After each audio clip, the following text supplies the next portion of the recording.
नमस्कार विद्यार्थियों, आज हम कक्षा 9 के एक अध्याय की बात करेंगे जो कि कृतिका बुक से लिया गया है।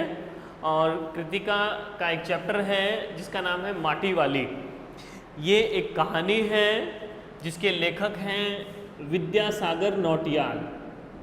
विद्यासागर नौटियाल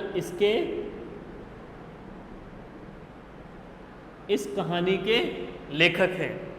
ठीक है, तो बात करते हैं इस कहानी के बारे में। तो यहाँ कहा गया कहानी का उद्देश्य। सबसे पहले बात की जा रही है कहानी के उद्देश्य के बारे में कि ये कहानी क्यों लिखी गई है। तो ये कहानी बताना चाहती है विस्थापन की और पुनर्वास की समस्या के बारे में। विस्थापन क्या है समझिए। ये है शब्द स्थापना करना। ठीक है, स्थापित होना, रहना, एक ही जगह पर बस जाना, वो हो गया स्थापना हो जाना, स्थापित हो जाना। ठीक है, अगर इसमें हम वी जोड़ देंगे, विस्थापना, तो इसका मतलब है ये इसका अपोजिट हो गया। यानी कि स्थापित होना यानी एक जगह रहना, और विस्थापित होने का मतलब है उस जगह से उन लोगों को हटा देना, यानी वहाँ एक जगह से दूसरी जगह बस जाना, उसको कहते हैं विस्थापित होना। उस काम को क्या कहेंगे? विस्थापना कहेंगे। ठीक है, तो क्या है ये चीज़? इसमें क्या होता है कि जैसा हम देख रहे हैं कि जो सिटी के नाम पर बड़े बड़े जो शहर बसाए जा रहे हैं और उन शहरों में बड़े बड़े उद्योग धंधे स्थापित किए जा रहे हैं, इंडस्ट्री लगाई जा रही है, या मान लीजिए रोड बनाई जा रही है, रोड डेवलपमेंट हो रही है। तो चाहे वो रोड के नाम से हो, ठीक है, या किसी इंडस्ट्री फैक्ट्री के नाम से हो, या रेलवे लाइन के नाम से हो, मान लो, या डैम के नाम से हो, बांध बनाया जाएगा। ठीक है, तो ये किसी भी नाम से अगर किसी बसे हुए लोगों को वहाँ से हटाया जाए और दूसरी जगह उनको बसाया जाए तो उसे क्या कहेंगे? विस्थापित होना कहेंगे। उनको क्या कह देंगे? ये विस्थापन की समस्या है एक तरीके से। ये बड़ी समस्या है। क्यों है? क्योंकि अपने स्थान को छोड़ना ये बड़ी एक प्रॉब्लम वाली बात होती है। क्योंकि एक जो व्यक्ति है वो अपना पूरा धन लगाता है, परिश्रम लगाता है, अपना समय लगाता है, उससे उसकी उस स्थान से उसकी भावनाएं जुड़ जाती है, और उसे कुछ दिनों बाद उसको पता लगे कि ये जो ज़मीन है, ठीक है, इस ज़मीन पर इस बस्ती को तोड़ा जाएगा और इस बस्ती को, इस कस्बे के जितने भी मकान हैं उनको तोड़कर यहाँ से एक बड़ी रोड निकाली जाएगी, या कह सकते हैं कि यहाँ पर इंडस्ट्री लगाई जाएगी, कोई बड़ा अपार्टमेंट बनाया जाएगा, कुछ भी होगा। तो वो जो पुराने जो लोग वहाँ बसे हुए हैं उनको क्या किया जाएगा? गवर्नमेंट उनको क्या करेगी? दूसरी जगह है, ठीक है, हो सकता है कि वो उस सिटी से बिल्कुल किनारे पर हो, बहुत दूर वो जगह हो, ठीक है ना। तो वहाँ जाकर जब उनको रहना पड़ेगा तो उन लोगों पर क्या बीतेगी ये वही लोग समझ सकते हैं, उनके दर्द को वही समझ सकते हैं। जैसा कि भारत और पाकिस्तान का जब बंटवारा हुआ तो बहुत से लोगों को क्या होना पड़ा? विस्थापित होना पड़ा, अपने स्थान छोड़ करके। कुछ लोगों को भारत से पाकिस्तान में जाना पड़ा, कुछ पाकिस्तान के लोगों को भारत में आना पड़ा। तो अपने स्थान को छोड़ने का जो दर्द है, जो पीड़ा है, वो बयान नहीं की जा सकती है। तो यहाँ पर ये बताया गया है कि विस्थापन की समस्या किस प्रकार पीड़ादायक होती है। और दूसरा जो एक शब्द है पुनर्वास। पुनर्वास, पुनर्वास का मतलब है फिर से उनको बसा देना। कहाँ बसा देना? कि जैसे गवर्नमेंट क्या करती है कि वहाँ से उनको हटाया गया, अच्छे जो सिटी में जो लोग बसे हुए थे वहाँ से उनको हटाया गया और किसी सस्ती सी ज़मीन पर उनको बसाया जाएगा। उस शहर के एक बहुत ही दूर जगह उनको बसाया जाएगा जहाँ किसी प्रकार की सुविधाएं नहीं हैं, ठीक है ना। तो उसको पुनर्वास, फिर से उनको बसाना। कहाँ बसाना? बहुत दूर, ठीक है। तो यहाँ दो समस्याएं हैं, ठीक है। एक तो उन लोगों को विस्थापित करके दूसरी जगह बसा देना, पुनर्वास कर देना, ठीक है। तो यहाँ पर क्या बताया गया है, इस समस्या के ऊपर यहाँ ध्यान केंद्रित किया गया है। तो बात करते हैं इस कहानी की मुख्य जो पात्र है वो कौन है, माटी वाली है। उस माटी वाली की चारित्रिक विशेषताओं के बारे में बात करते हैं, ठीक है। तो वो जो मुख्य जो कहानी की जो मुख्य पात्र है वो बूढ़ी है, बुढ़िया है, ठीक है, हरिजन समाज की है और वो छोटे कद की है, ठीक है।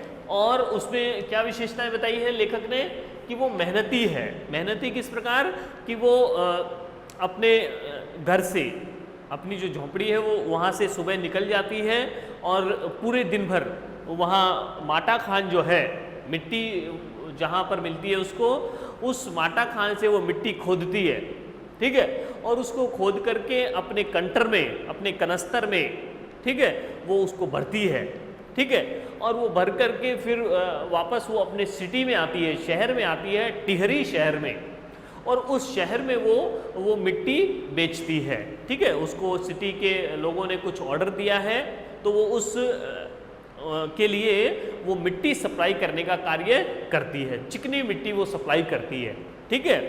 तो वो चिकनी मिट्टी का क्या यूज़ है, तो वो वहाँ सिटी के जो लोग हैं, ठीक है, वो टिहरी शहर के बारे में कहा गया है कि उनको उस मिट्टी की आवश्यकता है और वो पूरे दिन भर यही उसका क्रम चलता रहता है। किसका, उस बुढ़िया का, उस माटी वाली औरत का, ठीक है। वो वहाँ से निकलती है और माटा खान जाती है, बहुत दूर उसको दूरी लगती है, पैदल पैदल वो जाती है और वहाँ से वो वापस आती है, उनको सप्लाई देने में, ऑर्डर देने में पूरा दिन उसका बीत जाता है। तो वो मेहनत करती है, मेहनती है बुढ़िया होने के बाद भी, और संतोषी है, संतोष करती है जो भी उसको मिल जाता है उस मिट्टी देने के बदले में, चाहे वो 1 रोटी मिल जाए, 2 मिल जाए, तो वो क्या करती है, संतोष कर लेती है, ठीक है। उसके बाद में वो पति परायण भी है। उसका जो पति है वो बिल्कुल बूढ़ा है, अशक्त है, ठीक है ना, चल फिर नहीं सकता, बीमार भी हो चुका है और वो अपने बिस्तर पर लेटा हुआ है, कुछ काम नहीं कर रहा है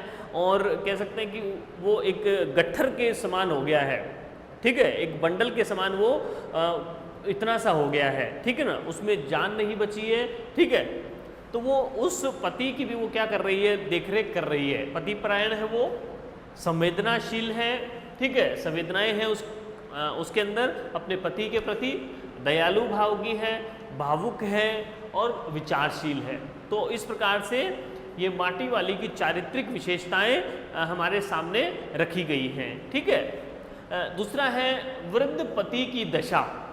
उसका पति कैसा है, उसका जो पति है वृद्ध है, वो कुछ काम नहीं कर रहा है, वो केवल बिस्तर पर लेटा हुआ है, बीमार भी हो चुका है, तो उसके खाने की भी व्यवस्था करनी पड़ती है उसकी पत्नी को, अर्थात माटी वाली को, और उसकी दवा की व्यवस्था भी करनी पड़ती है, ठीक है ना। तो पूरे दिन वो काम करती है माटी वाली, माटी बेचती है और उसके बदले में कुछ वो रोटी या सब्जी जो भी उसको मिलती है, ठीक है, कुछ पैसा मिलता है तो उसको वो पेट भरती है, कौन, माटी वाली, ठीक है ना। तो वो जो वृद्ध पति है वो बीमार है, अशक्त है, ठीक है, चल फिर नहीं सकता है और वो इतना कमज़ोर हो गया है कि एक गट्ठर के समान वो लगता है, इतना सा वो उसका जो भी है उसका शरीर हो गया है, ठीक है। तो ये वृद्ध पति की दशा बिल्कुल दयनीय हो चुकी है, ये हम कह सकते हैं।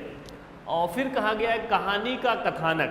कहानी का जो प्लॉट है, कहानी का कथानक किस प्रकार विकसित किया गया है, क्या चीज़ें इसमें बताई गई है।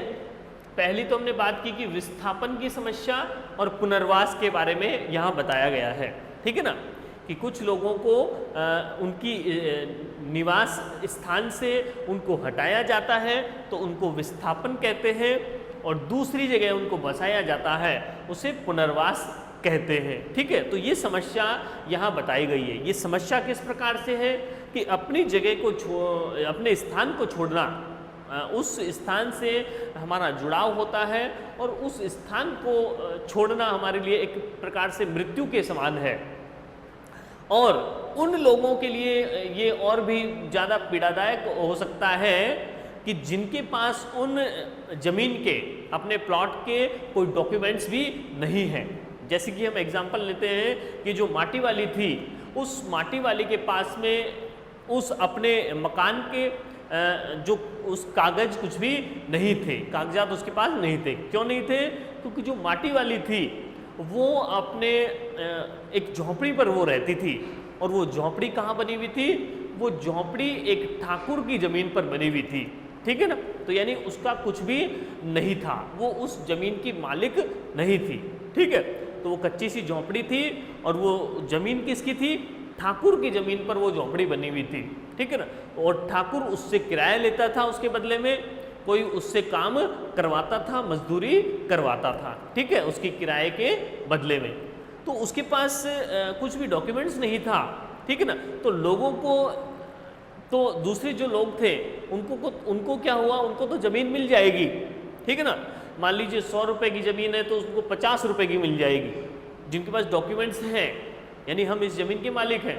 लेकिन माटी वाले के पास तो डॉक्यूमेंट्स नहीं है, वो उस ज़मीन की मालिक नहीं है, ठीक है ना, देखा जाए तो इसलिए उसको तो कुछ भी नहीं मिलेगा, ठीक है। तो इसलिए यहाँ पर ये एक बड़ी समस्या के रूप में दिखाया गया है। जो श्रमिक वर्ग हैं, मजदूर वर्ग हैं, शोषित वर्ग से जो संबंधित रखते हैं, दुर्बल वर्ग हैं, असहाय हैं, ठीक है ना।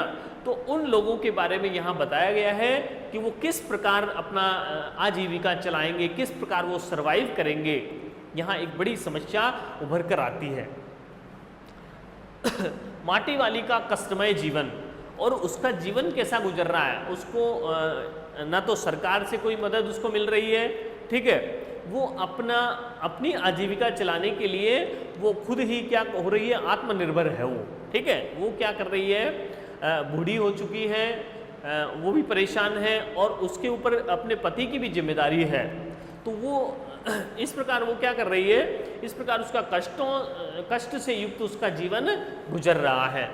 फिर हम बात करते हैं कि प्रशासनिक अव्यवस्था, वहाँ पर क्या हुई है कि जो भी उस क्षेत्र में रहता है, तो उस क्षेत्र की जो सरकार होगी, ठीक है, उससे उस सरकार की जिम्मेदारी होगी कि यहाँ निवास करने वाले लोग अगर उनके पास कुछ खाने को नहीं है, ठीक है ना, तो वो सरकार की जिम्मेदारी है।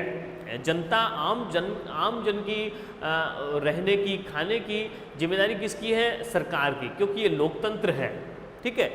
तो यहाँ पर सरकार की जवाबदेही होनी चाहिए कि क्यों माटी वाली के पास उनकी ज़मीन, खुद की ज़मीन नहीं है, उसके पास डॉक्यूमेंट्स नहीं है ना अपनी ज़मीन के, तो वो किस प्रकार अपना जीवन बिता पाएगी। तो यहाँ प्रशासनिक अव्यवस्था है, यानी प्रशासन जो है, एडमिनिस्ट्रेशन जो है, वो क्या है? एक प्रकार से ठीक नहीं है, ठीक है। क्यों नहीं है? क्योंकि जब वहाँ पर एक बांध बनाया जाएगा, टिहरी जो है, टिहरी शहर में टिहरी, वहाँ पर एक बांध जो बनाया जाएगा, उसके लिए सबसे डॉक्यूमेंट्स लिए जा रहे हैं कि आप कौन कौन सी जगह आप रहते हैं, आपके डॉक्यूमेंट्स लाइए और यहाँ जमा हो जाएंगे, और आपको दूसरी जो जगह है उसके आपको डॉक्यूमेंट्स मिल जाएंगे, दूसरी जगह आपको दे दी जाएगी। लेकिन माटी वाले के पास तो कोई डॉक्यूमेंट्स ही नहीं है, तो वो कहाँ से देगी? तो इसकी जवाबदेही सरकार को तय करनी चाहिए, ठीक है, जो कि नहीं है, वहाँ पर अव्यवस्था है। शोषित और पीड़ित मजदूरों की समस्या, तो यहाँ जो शोषण जिनका हो रहा है, कब हो रहा है? यहाँ बताया है कि स्वतंत्रता से पहले भी जिनका शोषण हो रहा था, ठीक है ना, हम कह सकते हैं कि किसानों का, मजदूरों का, यानी कि जो एक शोषित वर्ग है, दलित वर्ग है, मजदूर वर्ग है, श्रमिक वर्ग है, जिनका पहले भी शोषण हो रहा था, आज भी शोषण हो रहा है, ठीक है, उनको वो अधिकार नहीं दिए जा रहे हैं जो उनको वास्तव में मिलने चाहिए। एक लोकतांत्रिक देश में सभी को आजीविका का अधिकार है, जीवन का अधिकार है, निवास करने का अधिकार है, लेकिन फिर भी वो अधिकार उनको क्यों नहीं दिए जा रहे हैं? जो समान जो अवसर हैं वो उनको क्यों नहीं मिल पा रहे हैं? ये देखा जाना चाहिए। तो यहाँ इस प्रकार की समस्या को उभारा गया है, मजदूरों की समस्या को यहाँ बताया गया है। तो ये इस कहानी का कथानक है। फिर है, इन कथनों के माध्यम से हम समझेंगे इस कहानी को। कुछ यहाँ कथन दिए गए हैं जैसे ये 4 कथन यहाँ पर दिए गए हैं, इन कथनों के माध्यम से हम कहानी को समझेंगे। सबसे पहला कथन है कि शहरवासी माटी वाली को नहीं बल्कि उसके कंटर को भी अच्छी तरह पहचानते हैं। ठीक है, तो ये कथन लेखक ने कहा है, विद्यासागर नौटियाल ने कहा है कि जो शहर के जो लोग थे, उस टिहरी शहर के लोग थे, उस माटी वाली को जानते थे। ठीक है ना, उस माटी वाली को क्यों जानते थे? क्योंकि बहुत लंबे समय से वो लोगों को मिट्टी देने का कार्य करती थी। मिट्टी यानी चिकनी मिट्टी वो सप्लाई करती थी, और चिकनी मिट्टी का बहुत उपयोग था उस समय। क्यों था? क्योंकि लेखक ने कहा है कि उस शहर में जो लोग थे वो खाना बनाने के बाद, जिस प्रकार खाना बनाने का डेली का एक नियम हो गया, खाना खाना है डेली का, ठीक है ना, तो उसी प्रकार खाना बनाने के बाद जो चूल्हा है, उस चूल्हे या चूल्हे के आसपास उसका चौका देने के लिए चिकनी मिट्टी की भी आवश्यकता पड़ती है डेली। ये डेली का नियम था लोगों का। ठीक है ना, पहले ऐसा होता था क्योंकि कच्चे मकान होते थे, तो वहाँ पर वो खाना बनाने के बाद में उस चूल्हे को और चूल्हे के आसपास को वो चौका लगा दिया जाता था चिकनी मिट्टी का, और गोबर से उसको लीप दिया जाता था ताकि वो स्वच्छ हो जाए। ठीक है ना, वो स्थान। तो इसलिए वहाँ पर ये डेली की आवश्यकता थी कि वहाँ पर चिकनी मिट्टी उनको चाहिए। ठीक है ना, तो वो उस जरूरत को कौन पूरा करती थी? वो माटी वाली पूरा करती थी। और कब पूरा कर रही है? बहुत साल उसको हो गए। दूसरी बात क्या है कि वो उसका कोई प्रतिद्वंदी भी नहीं है, केवल वही है। ठीक है ना, माटी वाली के नाम से खाली उसी औरत को लोग जानते हैं और कोई उसका प्रतिद्वंदी आसपास नहीं है। ठीक है, और दूसरी बात यह है कि वो गरीब भी है। ठीक है ना, वो उसके पास इतने संसाधन नहीं है कि वो दूसरा काम कर सके। तो इसलिए इन कारणों से उस माटी वाली को लोग जानते हैं और उसके कंटर को भी जानते हैं। कंटर यानी उसका जो कनस्तर है, उसका जो पात्र है, मिट्टी भरने का पात्र, वो कैसा है? वो भी अलग है। वो एक टिन है, एक कनस्तर है, एक मान लीजिए पीपा है, और उस कनस्तर पे उसने क्या किया है? उसकी ढक्कन को उसने काट करके अलग कर दिया है। क्यों कर दिया है? ताकि उसको मिट्टी भरने में सुविधा रहेगी और उसको मिट्टी सप्लाई करने में भी सुविधा रहेगी। उस मिट्टी को वो क्या करती है? पूरा भर लेती है, ऊपर तक उसको भर लेती है उसको मिट्टी को। और वो क्या करती है? वो अपने सिर पर वो पीपे को क्या करती है? एक कपड़े की सहायता से रखती है, कपड़ा लगा लेती है सिर पे और फिर उसको पीपे को रख देती है वो। ठीक है ना, तो इस प्रकार से तो ये जो उसका पीपा है, ये जो उसका कनस्तर है, और वो उस माटी वाली को, दोनों को ही शहर के वासी उसको अच्छी तरह पहचान गए हैं, क्योंकि वो लंबे समय से कार्य कर रही है, उसका कोई प्रतिद्वंदी नहीं है, और उसकी गरीबी के कारण भी लोग उसको पहचानते हैं कि कितनी अभावग्रस्त ये महिला है। ठीक है, तो उसको माटी वाली को ही नहीं बल्कि उसके कंटर को भी लोग अच्छी तरह पहचानने लग गए हैं। छोटे बच्चे भी और बूढ़े लोग भी, सब लोग, महिला पुरुष सब लोग उसको जानते हैं। दूसरी बात, दूसरा कथन क्या है कि माटी वाली के पास अच्छे या बुरे भाग्य के बारे में सोचने का वक्त नहीं था। यानी कि वो क्या करती थी? सुबह जब उठती थी वो अपने लिए, अपने पति के लिए खाना बनाती थी, घर का काम वो करती थी। ठीक है, उसको वो क्योंकि उसका पति बीमार था, उसको खाना भी खिलाती थी। ठीक है, और उसको दवा भी देती थी, ध्यान रखती थी उसका। उसके बाद वो क्या करती थी? पूरे दिन वहाँ माटा खान जाती थी, वो बहुत दूर पड़ता था। ठीक है, माटा खान से माटी खोदती थी, उस कनस्तर को भरती थी और फिर वो भर करके अपने सिर पर रखकर और वो उसको सप्लाई करती थी, मिट्टी बेचती थी। ठीक है ना, तो इस क्रम में ही उसका पूरा सुबह से शाम तक पूरा दिन बीत जाता था। ठीक है ना, और फिर वो वापस घर पर लौटती थी। तो उसको शहर से वहाँ आने, घर पे आने जाने में उसका पूरा दिन इसी प्रकार बीत जाता था। ठीक है, तो उसको अपने बारे में ज़्यादा सोचने का उसके पास समय नहीं था। ठीक है, तो माटी वाली के पास उसका अच्छा या बुरा, उसका अच्छा समय चल रहा है कि बुरा चल रहा है, उसको इतना समय ही नहीं था सोचने का, क्योंकि उसकी दिनचर्या इस प्रकार चलती रहती थी। उसका दिन उसी प्रकार आजीविका चलाने में ही बीत जाता था।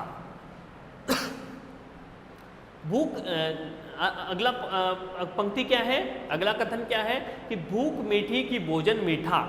ठीक है, तो जब जो माटी वाली है वो एक महिला के घर में माटी सप्लाई करती है, मिट्टी सप्लाई करती है, तो वो माटी वाली जब सप्लाई करती है तो दोनों में बातचीत होती है। ठीक है, मिट्टी वाली और जो घर की मालकिन है उसके अंदर, तो वो बातचीत में कहते हैं कि भूख मीठी और भोजन मीठा।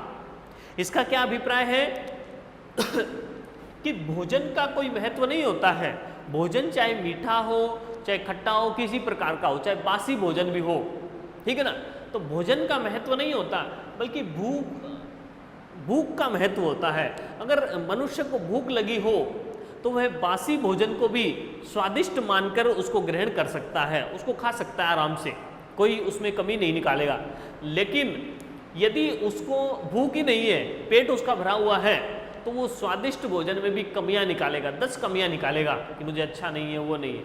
ठीक है ना, लेकिन जब भूख लगी होगी तब हम किसी भी प्रकार के भोजन को ग्रहण कर सकते हैं। ठीक है, तो यहाँ पर क्या बताया गया है कि भोजन का महत्व नहीं है बल्कि भूख का महत्व होता है। ठीक है, और भूख लगेगी तो हम किसी भी प्रकार के भोजन को, बासी भोजन को भी स्वादिष्ट मानकर उसको ग्रहण कर सकते हैं। ठीक है, तो भूख मीठी नहीं होती है, भूख मीठी होती है बल्कि भोजन मीठा। भोजन में कोई स्वाद नहीं होता है। ठीक है, भोजन मीठा नहीं होता है बल्कि भूख लगेगी तो भोजन भी मीठा बन जाएगा। ठीक है, लगने लगेगा। ठीक है, नेक्स्ट सेंटेंस क्या है कि पुरखों की गाढ़ी कमाई से हासिल चीज़ों को हराम के भाव बेचने को मेरा दिल नहीं मानता है। तो जो मिट्टी वाली है और वो घर की मालकिन है, दोनों बातचीत करती है। तो मिट्टी वाली कहती है कि आपने अभी तक जो पीतल के जो बर्तन है वो अभी तक संभाल के रख रखे हैं। ठीक है, आजकल तो सबके पास स्टील के बर्तन हैं, चिकनी मिट्टी के बर्तन मिल जाएंगे। ठीक है, प्लास्टिक के बर्तन मिल जाएंगे, ये नए नए प्रकार के आ रहे हैं, नए नए डिजाइन के आ रहे हैं। तो आज भी आपके पास में ये पीतल के, कांसे के, तांबे के बर्तन पड़े हुए हैं आपके पास में। ठीक है ना, तो वो जो घर की मालकिन जो है वो क्या कहती है कि पुरखों की गाढ़ी जो कमाई है, उस कमाई से हासिल जो भी चीज़ें हैं उसको मैं सस्ते भाव में बेच दूं, ऐसा मेरा दिल नहीं मानता है। क्यों नहीं मानता? क्योंकि ये जो पुरखे हैं, पुरखे मतलब जो हमारे जो पूर्वज लोग हैं, वो पूर्वज क्या करते हैं, उन्होंने, हमको पता नहीं है कि उन्होंने किस प्रकार से ये जो सारी चीज़ें होंगी। ठीक है, ये पीतल के बर्तन हैं, तांबे के बर्तन हैं, ये सारी चीज़ें, या मान लीजिए ये मकान है, ये प्लॉट है, या जो भी उनकी द्वारा जो संग्रहित की गई धरोहर है। ठीक है ना, तो उस धरोहर को हम, हमारे नज़र में उसका कोई मूल्य नहीं है। ठीक है ना, उसको हम सस्ते भाव में बेच देते हैं। ठीक है, ये हमारे क्या काम आएंगे? तो वो जो पहले हमारे जो पूर्वज थे, हमारे जो पुरखे थे, उन्होंने पता नहीं कितने कष्ट सहे होंगे और इन चीज़ों को इकट्ठा किया होगा, कैसा कष्ट उन्होंने भोगा होगा। ठीक है ना, उनके सामने कितनी परेशानियां आई होंगी। तो उन्होंने उस पूर्वजों की गाढ़ी कमाई से जो चीज़ें हासिल की गई हैं, जो हमारे लिए आज के समय में वो धरोहर के रूप में हैं। ठीक है ना, उनको हमें क्या करना चाहिए? संभाल कर रखना चाहिए। जैसे पुरानी चीज़ों को वो क्या हो जाती है, ऐतिहासिक महत्व की हो जाती है वो चीज़ें। ठीक है ना, उनको हमें और ज़्यादा संभाल कर रखना चाहिए क्योंकि वो पुरानी चीज़ें हमारे लिए कीमती हैं। ठीक है, एक बड़ा महत्व रखती है वो। लेकिन हम क्या करते हैं, उनको हराम के भाव में बेच देते हैं, यानी सस्ते भाव में निकाल देते हैं कि अभी ये क्या काम आएगी, अब तो नया फैशन चल गया है। ठीक है ना, तो हम तो इसको बेच देते हैं, निकाल देते हैं, कबाड़ को निकाल देते हैं, उसको क्या समझते हैं हम, कबाड़ समझ लेते हैं। लेकिन ऐसा नहीं है। हमें क्या करना चाहिए कि पुरानी चीज़ों को जो ऐतिहासिक महत्व जो है उसको हमको बरकरार रखना चाहिए, क्योंकि उन्होंने क्या किया होगा, हमारे जो भी चीज़ें हैं वो हमारे लिए एक विशेष महत्व रखती है, हमको वो सिखाती है। ठीक है, पुराने समय के बारे में हमको बताती है कि कैसा समय था, कैसी हमारी संस्कृति थी। तो उस संस्कृति को भी हमें ग्रहण करते रहना चाहिए। आधुनिक संस्कृति से भी कुछ लेना चाहिए, लेकिन पुरानी जो संस्कृति है, भारतीय जो संस्कृति है, उसको हमें पूर्णतया त्याग भी नहीं देना चाहिए, ठीक है ना। तो इसलिए लेखक ने क्या कहा है कि हमें पूर्वजों की गाढ़ी कमाई को हमें क्या करना चाहिए, सस्ते भाव में नहीं बेचना चाहिए, उनका आदर और सम्मान करना चाहिए, ठीक है ना। तो इस प्रकार से हमने आज के चैप्टर में पढ़ा, माटी वाली के चैप्टर में पहले भाग में हमने क्या पढ़ा है कि यहाँ पर एक तो विस्थापन की समस्या और पुनर्वास की समस्या के बारे में यहाँ बताया गया है, ठीक है। नेक्स्ट हम बात करते हैं अगली क्लास में। धन्यवाद।